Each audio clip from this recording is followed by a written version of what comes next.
Hi, I'm Christina and welcome to my channel, Chriskayoga. In today's video, I will be discussing my 5 tips for yoga beginners.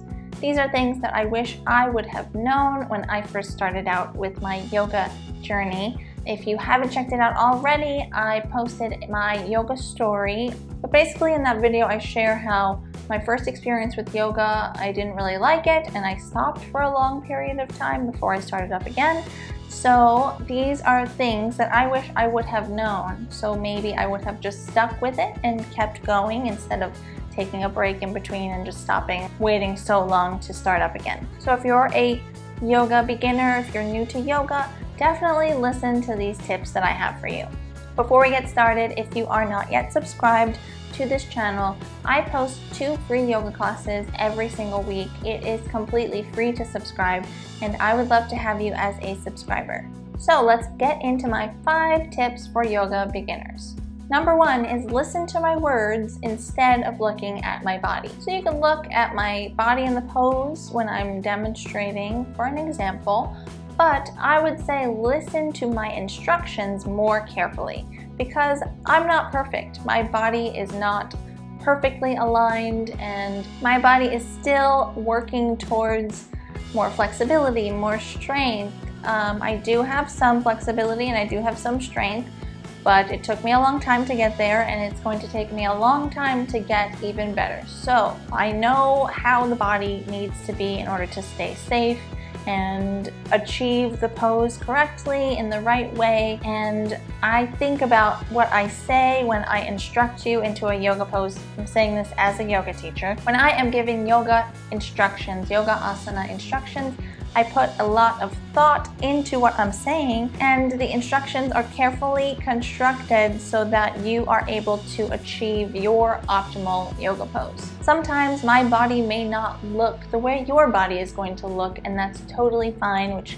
brings me to my next point a little bit, but just hold on for a second with that. Another point to this is that I notice a lot of students when I'm teaching live classes, they're in their head way too much. I can be looking straight at someone with their left arm raised and I can say, raise your right arm. They are just so focused on what's going on in their head and I can just repeat that phrase, raise your right arm, raise your right arm, raise your right arm, and they're still with that left arm straight up above their head. It's just so funny how, and I do this as well, we're just always in our head and we're focused on what's going on in our mind and we're so focused on other things. When we're in a yoga class, we need to listen a little bit more carefully to the instructions of the yoga teacher. We all do it, as I said. I do this as well when I am a student in class, but it is super important, especially if you're a yoga beginner just learning the poses.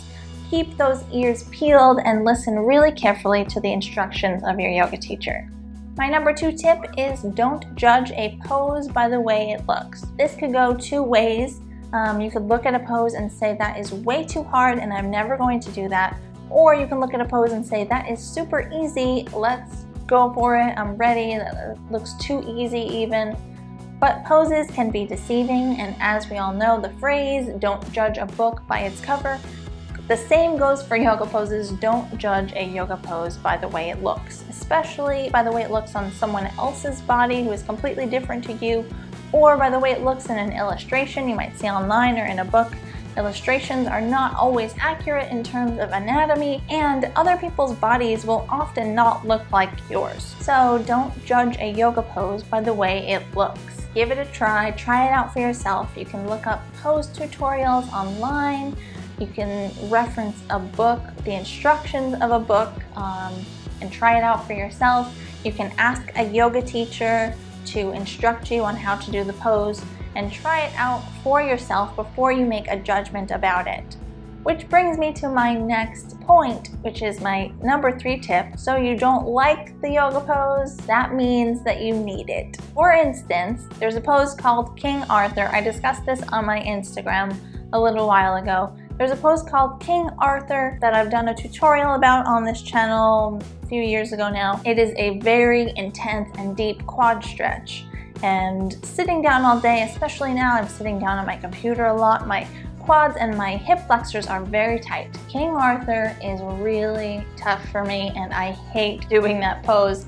It is something that I dread doing, and I don't do it nearly as often as I should.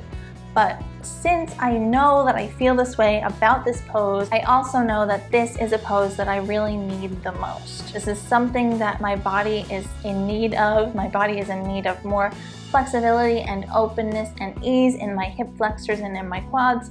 So this is definitely a pose that I should be doing more often. So this is just an example. Everyone is tight in different places. Everyone is more flexible in different places. So some poses will be a little bit easier for you and some poses will be a little bit more challenging. I would say the ones that are more challenging are the ones generally that you need to practice the most, and they may turn out to be your favorite poses. My number 4 tip for yoga beginners is don't rush and be patient. So especially when you're a yoga beginner, you might not be accustomed to holding poses for long periods of time. That's why in my beginners poses, I like to add some movement a little bit, especially in the warrior poses. I add a modification that adds some dynamic movement to make it a little bit easier to hold the pose or to maintain the pose. But when you get a little bit more advanced, maybe the strong beginner or intermediate level, you need to get a little bit more accustomed to holding the poses for longer periods of time. So when you're a beginner, it's great to pay attention to when you want to rush out of a yoga pose. Try to be patient and hold it for just a bit longer than you normally would want to. Some tips to being a little bit more patient with yourself is focusing on your breath, drawing your attention away from the fact that you're uncomfortable or you're feeling more fatigued maybe, and trying to focus on your breathing instead. Also, another aspect of this tip is be patient with yourself in terms of achieving certain yoga poses. For instance, sometimes we might get frustrated, maybe let's say if we're trying to achieve handstand or headstand or any of the inversions or deeper back bends, and we might be discouraged because they're not coming as fast as we would like them to come. I would just say be a little bit more patient with yourself. I know it's frustrating and everyone's body is different, so it might take you a little bit longer to achieve this pose than you would like to. But I would just say be persistent, keep practicing, and be patient with yourself. And don't rush into anything because this could cause injury. So you want to be safe and you want to ease yourself into a yoga pose. Perhaps if you're trying to do handstand, you might not be quite ready to go upside down and support all of your weight with just your hands and arms. You might need to build some more upper body strength and do some more of the preparatory poses in order to achieve that pose. Ultimately, you just need to ease yourself into it and be more patient with yourself. You will get there eventually, just be patient. And my final number 5 tip for yoga beginners is to start out at home. Everyone is different, but if you're new to yoga, it is likely that you might be a bit self-conscious. You might not want to jump right into a big group yoga class if you aren't familiar with the poses yet. So practicing yoga at home might be a great way to start. Another way that you can do this if you're feeling self-conscious is to get a yoga private lesson. Most yoga studios, their teachers offer private lessons. You can find tons of yoga teachers in your area that offer private lessons by just doing a simple Google search. Private lessons are always a great way to start out if you're able to. They can be a bit pricier, which is why practicing at home with yoga videos on YouTube or even yoga programs online are a great way to start out as well. It's a bit more of a cost-effective option. So I hope you enjoyed those 5 tips, and I could get into way more detail into all of the topics that I discussed, but that would be a very, very long video. So if you would like me to go into depth into any of those topics that I discussed in this video, let me know in the comments down below and I will do my best to make that video for you. Thank you so much for watching. I hope you enjoyed this video. If you liked it, give it a thumbs up.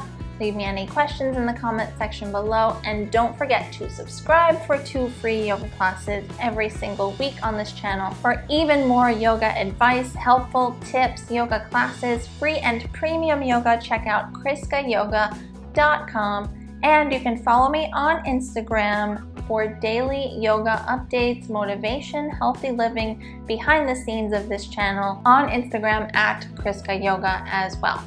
Thank you so much. See you next time. Are you a yoga beginner?